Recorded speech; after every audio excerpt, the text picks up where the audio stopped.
The Westminster Werewolf, or the Dogman of Erie.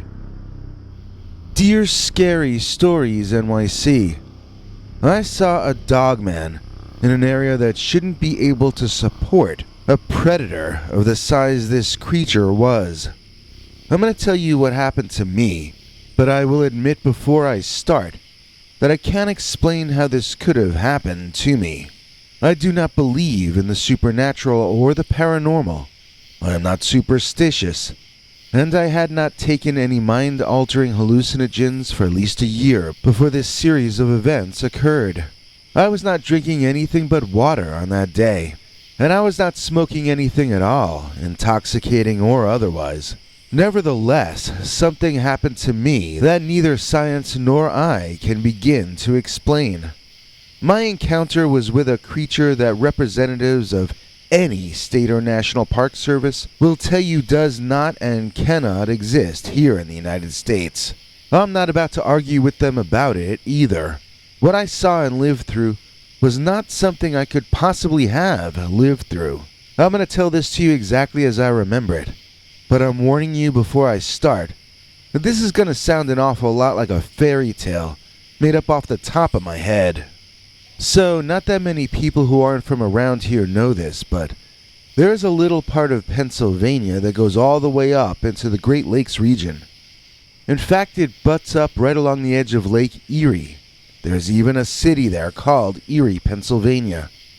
It's fairly densely populated. It's not the country.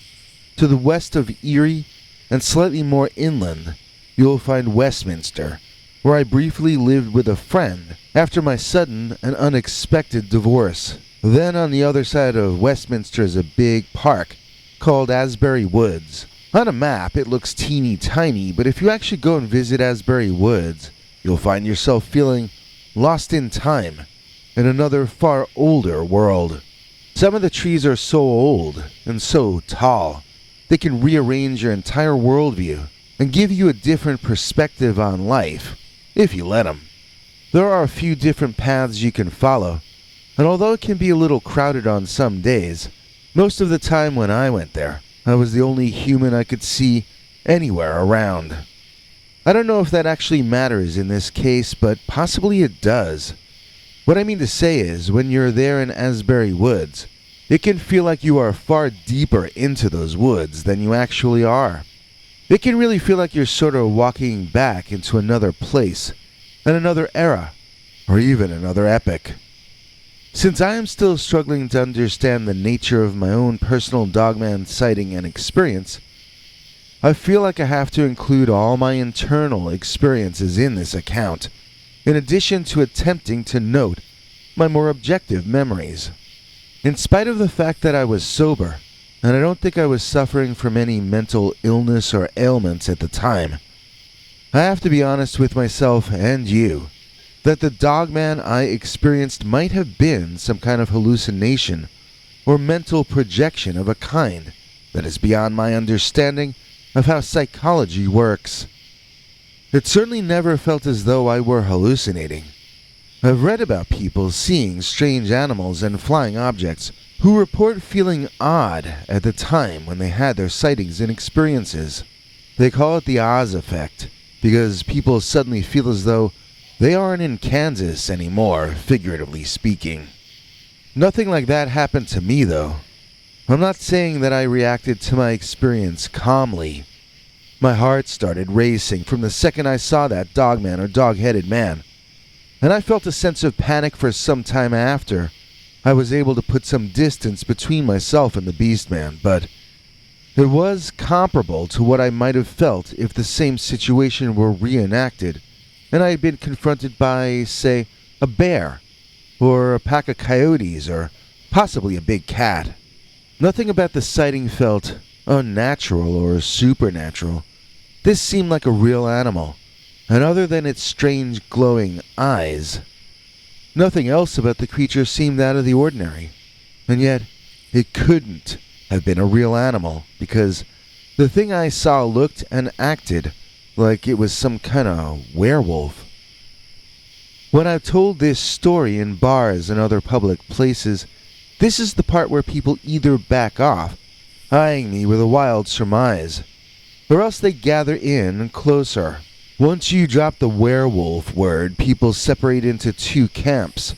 They either want to hear every detail of what happened, or else they think you're a nut, and they never want to listen to you ever again about anything.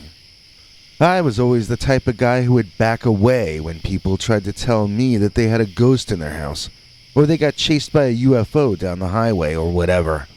One of my college buddies moved to Appalachia and started claiming he was seeing Bigfoot in his backyard. Me? I distanced myself from that guy. At the time, I thought that seeing a cryptid either meant that you were a hoaxer, or else it meant that you had serious mental health issues and needed to get yourself help. To be honest, I'm not sure I don't still feel the same way, even though now I'm the one who had the scary experiences. I do sometimes wonder if I've lost my mind, I can't lie. Every single day I spend time looking at my second-story bedroom window, at the woods there behind my house, and I wait, hoping to see something crazy. It's never happened again, though. I've never seen the Dogman again so far, and I've also not seen flying saucers or ghosts or Bigfoot or anything that isn't officially supposed to be there. I haven't seen any evidence that I was seeing things that day, or at least I haven't seen any additional evidence past my initial Dogman experience. I'm going to tell you what I remember about that incident, but I feel it important to note that I have been trying for literally years to explain this sighting away. I am extremely unhappy to have been unable thus far to disprove my own sighting. I would like nothing more than to debunk it, to explain what I must have actually encountered, but I'm not going to lie to myself about it. And the truth is that, so far at least, it's easier to believe that I somehow experienced an actual encounter with something. I don't know what it was, but it does seem that it was something that was actually there, outside of my nervous system, and not something I was projecting outside of myself due to a mental episode. At least in some sense, I do strongly suspect that I encountered another kind of life, and some other kind of intelligence. So, I used to walk through the Asbury Woods a lot in those days, always alone, because I was still emotionally recovering from my divorce. As I had mentioned, it all happened way faster than I could have ever imagined, as I had no idea we were even in trouble with each other. I mean, maybe we really weren't. At least not until she met that rich dude that she dumped me for. I mean, if he hadn't been attracted to redheads, maybe she would have stayed with me longer. But at the time, it felt like a bigger thing than it feels like now looking back on it. I had come to think of myself as half of a couple, and so I needed to remember how to think of myself as a whole person without her in my life anymore. So although I may have been sober at the time, my mind was stressed out by our breakup. Maybe that stress had something to do with what happened next. But then again, maybe it didn't. So I was walking on the same path I had walked 3 or 4 times before, in that last week alone. Something about this time was different, though. I could hear someone, or something, walking along with me in the bushes. It was a sound I had not heard before. There was someone else out there on that day. I had no reason that I knew to be scared of any of this, though. I felt like it was another person out jogging or whatever. I didn't see it as anything to freak out about. In fact, I called out to whoever it was in there to say hello. I didn't want them getting frightened if they came out and saw me on the path. So I was shouting to them to let them know that I was there. My shouting got a bit of a different reaction than I had expected it to get, however.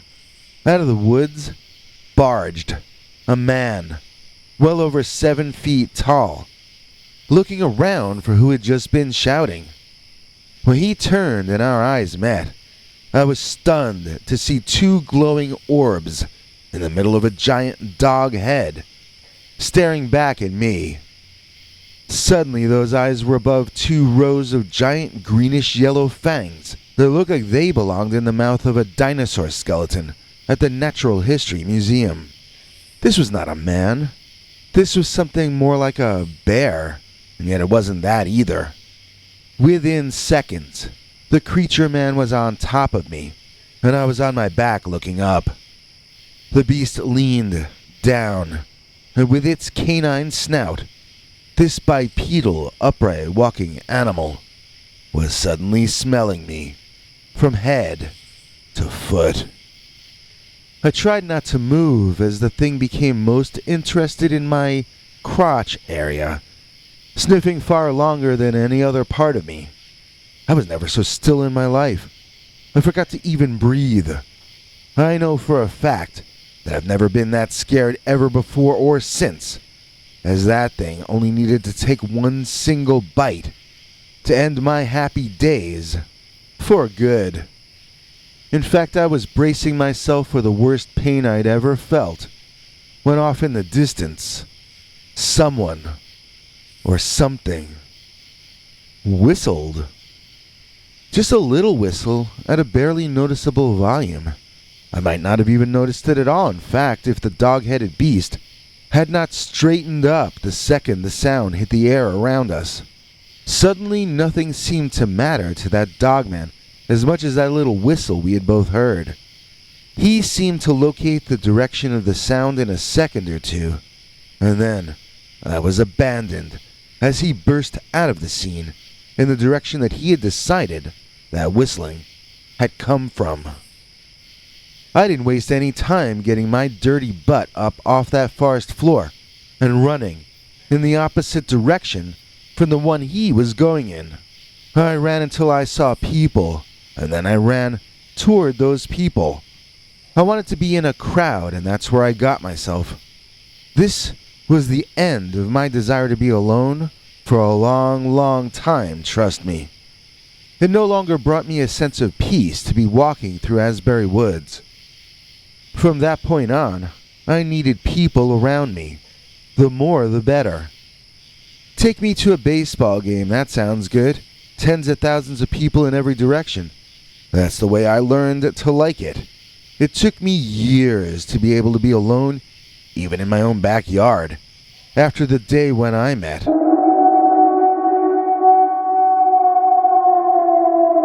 The Westminster Werewolf, or the Dogman of Erie.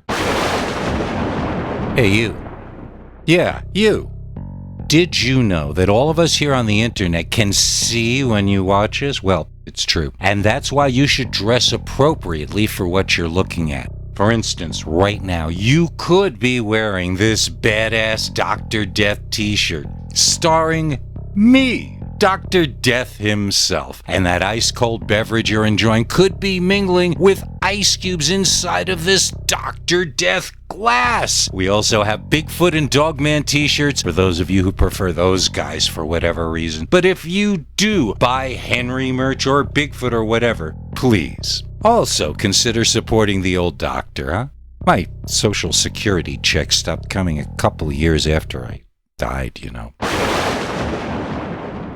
Sometimes we get stuck in the muck and the mire, and then we get rescued by Tim from North Ireland. It's hard to find a cooler person than him. Of course, I'm referring to Godzilla Tim. Please join us in thanking today's executive producer, Godzilla Tim from Northern Ireland in the UK. Tim sent us a really nice one-time donation using our paypal.me/PeterBernard209 donation link. And thanks to him, I made a nice shopping trip to Trader Joe's. I stocked up on some of those potatoes they have, the ones that are nearly the size of your head, and I got some Indian food and some of their famous bagels and all sorts of good stuff to eat. When you donate to this channel, I can pretty much guarantee that every penny gets spent on necessities. If I'm not feeding myself, I'm buying snacks for the cats or buying myself socks and so forth. Every single cent donated is immediately used to keep the wheels greased and keep me alive to continue doing new episodes. So those of you who can afford to help us out in our various ways really are the lifeblood of this channel. You literally keep us here on the internet, and in turn, we try to give you the best show that we can manage. We literally would not still be here now if it weren't for kind and generous souls like Godzilla Tim Walker, and we can't thank him enough. If you would like to learn how to become an important patron of our work like Godzilla Tim, just listen to our international TV spokesmongrel, Henry Lee Dogman. Hank? Thanks, Biggie. And thanks to all of you for watching this far. If you liked it, please click like. If you'd like to see more of our work, please subscribe. And also click that bell icon if you'd like to be notified when we put out a new episode. To become an executive producer, you can donate to us through the thanks button under each of our videos or through our paypal.me/PeterBernard209 page. To receive cool perks like secret uncensored Dogman episodes far too wild to ever run on this channel, you can become a YouTube channel member by clicking the join button, or join our PayPal subscribers club at peterbernard.com. Joining either at the $3 a month level or above gets you access to our over 25 hours of secret uncensored Dogman stories available nowhere else. Do you have a scary story about Dogman or some other kind of high strangeness that happened to you? Let us know by emailing us at scarystoriesnyc@gmail.com or by leaving us a voicemail message at 804-LA-SCARY. You may need to call back on that one. It cuts off after, I think, 3 minutes. And if you don't want to do any of that stuff, thank you for simply watching to the end. Good night, and have a scary tomorrow.